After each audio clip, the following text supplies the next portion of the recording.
Hey everyone, welcome back. We're diving into something I know a lot of you are dealing with right now. That post-college job hunt. Yeah. Trying to land that first real gig, and it can be a total whirlwind. Oh, yeah. We're going deep on this video we found from a recent grad. Okay.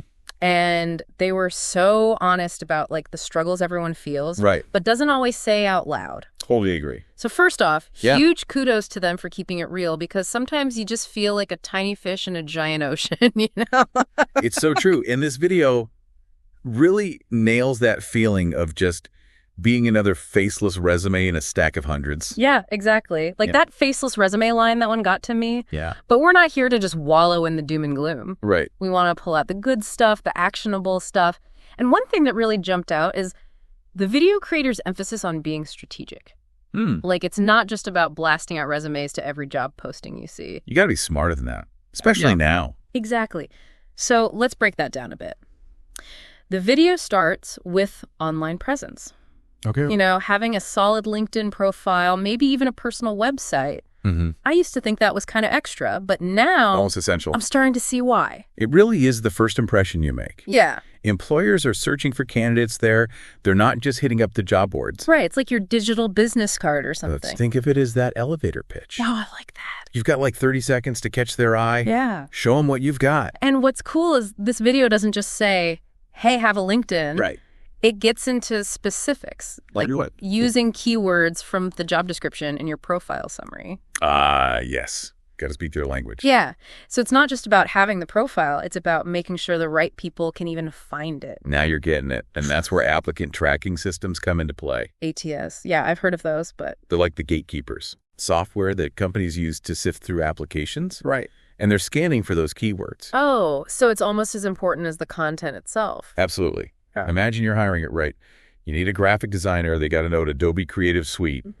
But someone's profile just says design skills. They're getting tossed out. Poof. Gone. Yeah. Even if they're amazing with those programs, the ATS doesn't know that. So that's a huge takeaway then, optimizing for the ATS. Yeah, huge. And it goes for resumes, too. Oh. This video stresses tailoring your resume for each job. See, that's what I always thought was such a pain, I know, it seems tedious, but it really does matter. especially with these ATS. Exactly. It's like a puzzle. Got to fit the right pieces. Okay, so that's online, but this video also gets into networking. And honestly, that still makes me kind of nervous. I get it. It can be intimidating. It feels so forced sometimes. Well, think of it less like networking and more like connecting with people who get what you're into. Oh, okay. People who are doing what you want to do. Okay. This video mentions informational interviews. Yeah, I've heard of those. Never really tried one, though. What's the best way to, like, approach that? First off, remember, most people actually like to help, Really? especially those who've been in your shoes, Yeah. right? So reach out on LinkedIn, but make it personal. Mention something specific you admire about their work, maybe ask a question or two about their path. So not just a generic, can I pick your brain message? No. Show them you've done your homework, you're genuinely interested in what they have to say. I could see how that would be way better. Much better. Yeah, that makes sense. It feels a lot less scary that way. Yeah.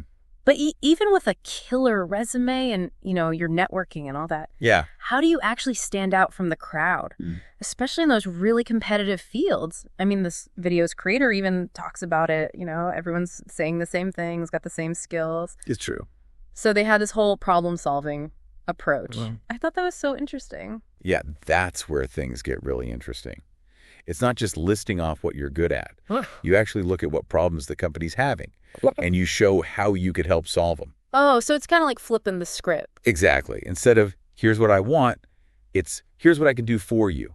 I love that. Do you have like a real-world example? Okay, imagine a company that's trying to reach younger people. Right. They're struggling with that. And you're applying for a marketing role. Okay. So instead of just saying, oh, I'm great at social media, Right. you go deeper. Okay. You look at their current social media, see what they're doing wrong, and you can even Wow. mock up some sample posts aimed at that younger demographic. So it's not just talking the talk. You're walking the walk, showing what you can actually do. That's brilliant. It's like you're already part of their team. Exactly. You're showing initiative, you're creative, and you get their needs. Wow. I bet hiring managers eat that up. Oh, absolutely. It sets you apart from everyone else who's just going through the motions. And you can use this for anything, right? Not just marketing. Any field. It's all about that problem-solving mindset. That's what I found so inspiring about this whole video. It's not just about getting a job. It's about building a whole career. Yes. And even if you don't land your dream job right off the bat, this creator talks about taking action, even small steps. Oh, yeah. I remember when I graduated, it was like, do this, do that, network, build a portfolio, and I just froze up. Totally. It's easy to feel overwhelmed. For sure. So how do you break out of that? Well, you use that same problem solving, but on a smaller scale. What problem can you help solve right now? Like in my field, even if I don't have the job yet. Exactly. Like volunteer somewhere, use your skills, take on freelance projects, even just writing blog posts. Wow. So anything to get that experience. Yeah. Build your network, show you're passionate about this stuff. And it's not just waiting around for someone to give you a chance. Right. You're making your own opportunities. That's the key.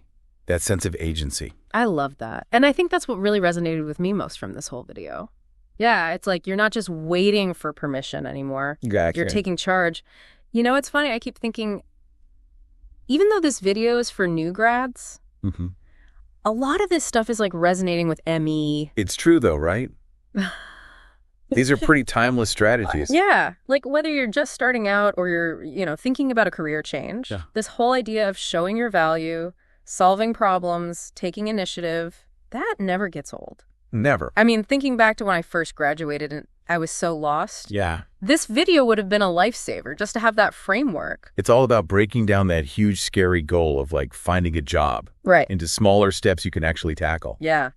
Instead of how do I get my dream job, it's what problem can I solve today? There you go. And you never know. That one little thing could lead to something amazing. It's true. Maybe you meet someone new or get inspired for a project, or who knows, maybe it does lead to that dream job. It happens. That's such a good point to wrap up on, I think. It's not always a straight line, it's a journey, and those detours can actually be good things. Exactly. All right, so to everyone listening, we hope this deep dive gave you some fresh ideas for tackling that job hunt. You got this. You do. And don't forget, you're not alone. Reach out to people, try different things, and keep learning. Could not have said it better myself. And a huge Shan thank you to you for suggesting this topic. We love getting your requests and exploring the stuff that matters to you. Absolutely. So keep those questions and deep dive suggestions coming. Until next time, happy learning and exploring.